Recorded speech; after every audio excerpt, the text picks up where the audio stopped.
یک شبه آن رنج که مادر کشید در دو جهانش نتوان برکشید.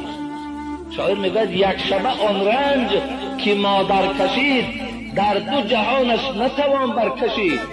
یک شبه رنجی که مادر، یک شب بیداریه که مادر برای ما و شما بیداری میکنه، یک شب قدر شما زنده داری کردین، 3 روز دیگه خواب عیدت دادین. ببینید چقدر افکار شده. یک شب شما شب زنده داری کردین، هر شب کار مادر همین بود. هر شب هر ساعت تو بیدار میشدی، از جاش که نوازیشون میکرد، نگاه میکرد، شاید یگان مرچه که زیده و شاید یگان پشه در اومده باشد، گهوارای تو را میکشد، تازه میکرد، آلوفته میکرد و تو را میخواباند. تو را چی بلا شده است که پدر تا حرمت نمیکنی؟ تو را چی بلا شده است که رحمی به مادرت نداری؟ دادر عزیز،